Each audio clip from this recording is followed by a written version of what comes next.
The courts have halted the opening of the spring hunting season for turtle doves. Alicia Bujaya Said and Rebecca Buttigieg have been appointed parliamentary secretaries. And an agitated couple has warned a rowdy crowd that a car has caught fire in Halasha. All this and more on Lovin Daily.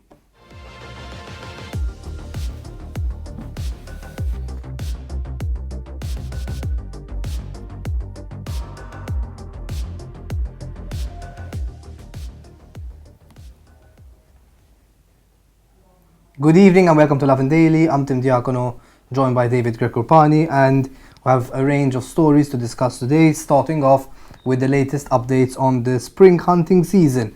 David, can you get us started, please? Yeah, that's right, Tim. Thank you. Hunting is back on the agenda. The never-ending argument is back. It all started this morning when BirdLife Malta was actually celebrating that the court suddenly halted the reopening of the spring hunting season for the turtle dove, a vulnerable species. By the way, this was set for Sunday, so it was very much a last-minute thing. Basically, Malta's court, accepted a warrant for a prohibited injunction filed by, of course, BirdLife, and a court case which was set for next week, 19th April, has in fact been pushed up a whole week, and it will happen tomorrow instead. BirdLife said in a statement, our law courts are also European law courts with full powers provided to them by the European laws, by the European Union's directives themselves. As a member state, we need to abide by these EU regulations and directives. Meanwhile, of course, Malta's hunting lobby, FKNK, is definitely looking at it from a completely different side, and they have promised to continue fighting to have the reopening of the season restored with days to go, calling out this intolerance of certain people, and even saying that this does not represent, and respect democratic decisions, and they even want to destroy minorities from the society around us, so bringing us back to, the whole Delitsio argument all the way back again. The courts, rarely go against the government on something that's so crucial. It's spring hunting, but it's something that the government has this policy. The courts usually, traditionally at least, agree with the government on matters of policy or find ways to justify it. So I wonder what this will lead to. But BirdLife does have a court case, and we're expected to hear some indications and some indications of where this decision is going to go in the coming days. Moving on, Prime Minister Robert Abela has concluded his cabinet, appointing 2 more parliamentary secretaries following the end of the casual election process. So, as was strongly rumoured, Alicia Bujaya Said has been appointed parliamentary secretary for fisheries, aquaculture and animal rights. She has significant experience in the fishing sector. She actually has a PhD in biodiversity management and human ecology. She used to work as a fisheries director. She also has very close relationships with Malta's fishing communities. During her campaign, she was often seen with fishermen, even spending a night on the boat with them. So she's extremely qualified for this role. The only potential issue is that she was elected via gender quota, so I'm sure there'll be some kind of murmurs and grumbling by some people who said she only got there by quota, so how does she go straight to cabinet? She has to combat that with her work. Second appointment is Rebecca Buttigieg as parliamentary secretary for reforms, and one of her priorities will be she was a new candidate. She was elected via casual election, and she used to work as the communications advisor of Home Affairs Minister Byron Camilleri. She's still going to be working with him, this time as parliamentary secretary, so there they have a working relationship. She's going to be expected to prioritize the IVF reform, which will include the introduction of PGD to help more couples have their own children via IVF. So she instantly have to get to work.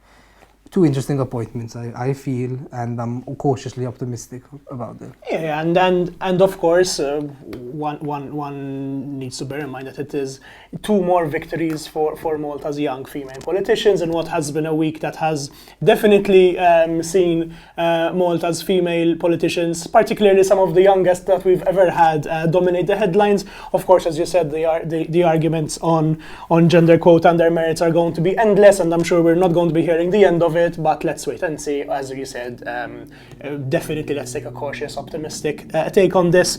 17 days after the election, we're still discussing this, but now hopefully the chapter can finally begin, and let's see what will come of these new appointments. Speaking of what happened 17 days ago, footage has emerged of the moment a crowd of rowdy flare celebrations in Asha were actually interrupted by this agitated couple running up to them to warn them of a car that had caught fire nearby. So this, of course, happened during the numerous extremely,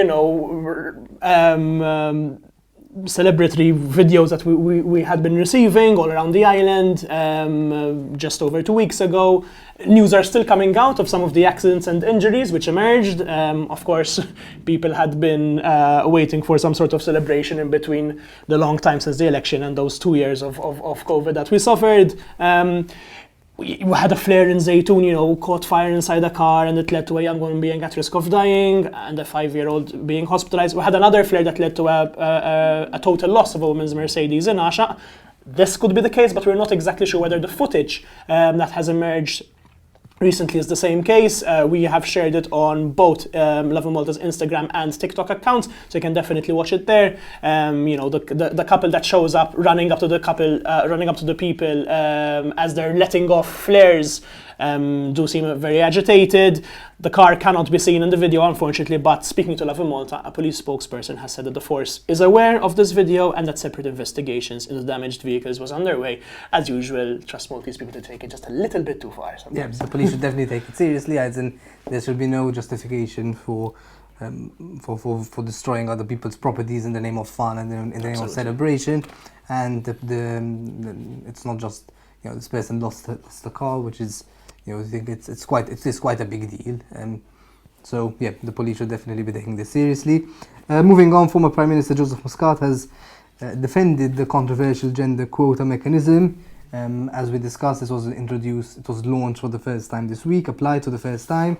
Muscat said that he was the one who was pushing it. He made no qualms about it, saying that, look, I've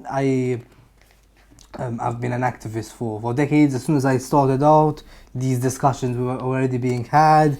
Every year, every Women's Day, there was the same talk, the same discussions, the same people calling for quotas, the same people pushing back against it, with the same arguments that are being used against it today, including that, look, there are a couple of women in Parliament, they made it on their own steam and didn't need quotas. Then others would say, you needed to jumpstart the system.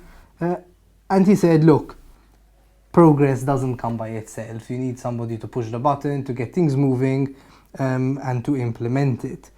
He said that he actually faced a lot of resistance from his own party, but he managed to convince them in the end by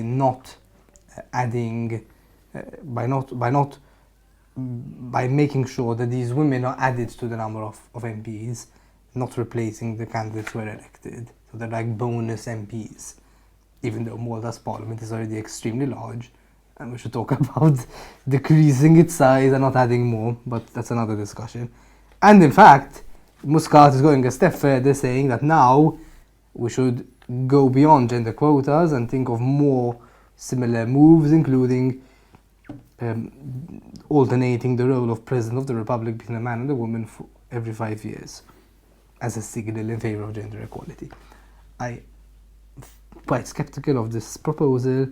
I think people should be appointed to these roles based on their qualification, not on their gender. I don't. Yeah. Of course. I mean, Joseph Muscat back in the news, but of course, maybe to be expected, especially considering, as he said, it was one of the key figures in pushing this. Definitely, like you said, Tim, something worth bringing up is the sheer number of MPs that Malta keeps increasing. As in, we just ran, an analysis yesterday about specifically this. Malta does have 22 female MPs, which is the largest number it's ever had, but also Malta has 79 MPs in total, which is the largest we've ever had. So the ratio just keeps on increasing and increasing. But we're just going to have to wait and see, as usual with these things. Meanwhile, our last story probably takes us back to the very first one, because a videographer who happened to be shooting footage in the limits of Kalkara ended up having his drone shot down and damaged by what he believes to be a hunter. Lovin Malta spoke to the videographer, Jürgen Spiteri, who we've actually featured a couple of times on Instagram and on TikTok, specifically his reels, his beautiful shots of Malta, which were filmed with that drone. So here's hoping that he does manage to get another drone, because, you know, he has been contributing a lot of beautiful footage of Malta. He did manage to get the drone back to land, but by the time that happened, it ended up missing a propeller. It had a pellet hole and also various scratches. He told us that he heard 3 shots, and soon after the camera feed started wobbling. So I mean, quite conclusive there. And he followed it up with something that, I don't know, he must have predicted what the comments were going to be like, because he specifically told us 90% of the time a drone is flying not to spy on people like many people out there think and fantasize. Most drones are equipped with a wide angle, and it needs to be approximately 10 meters close to a subject to get a photo of somebody that is recognizable. This was all the way up. This was a guy who, you know, has filmed a lot of beautiful shots of Malta's countryside, and here he was having it being shot down by, as in, we don't know who he is. If you happen to have a gun and be out in the countryside, maybe be careful, because it's going to be force 9 winds this weekend, but also please don't shoot down drones. Yeah, but I do also understand the skepticism shown by whoever shot it down. I mean, assuming he thought that this drone was spying on them. I mean, there is, he's saying there's 90% of these drones aren't spying on people, but you know, you're alone in the countryside and you see this drone filming. I mean, we are living, I feel, in a culture that's moving more towards people surveilling each other and filming each other. So some people don't like that. Again, it's not obviously a justification to get a gun and literally shoot a drone. Yes, please. Flying out of the sky, but yeah, it's people do also want privacy sometimes, even when they're in public. They don't want to be spied on all the time. That's it from us today. Just a reminder to set the dates on your calendars for 420. That's the 20th of April this month, because Lovin Recommends 2022 is going to be launching, which is Malta's biggest foodie giveaway. That will be launched by Malta's biggest ever foodie giveaway, and Lovin Malta is going to be launching it. Stay tuned for more details, but what we can say is that it's going to be €5,000 worth, right, of yes, restaurants? Probably even well over 5,000. I mean, we've got, you know, Lovin Recommends is a list of some of Malta's top restaurants. There's 100, over 100 of them, and over 100 of them will be giving out, you know, a free meal for you and someone else. So that very lucky person is going to have, you know, a pretty much a year's worth of weekends to dine at. So definitely stay tuned. It's going to be on our anniversary. Our anniversary is 420, so there's a lot of things happening. Stay tuned. But until then, have an evening full of lovin'.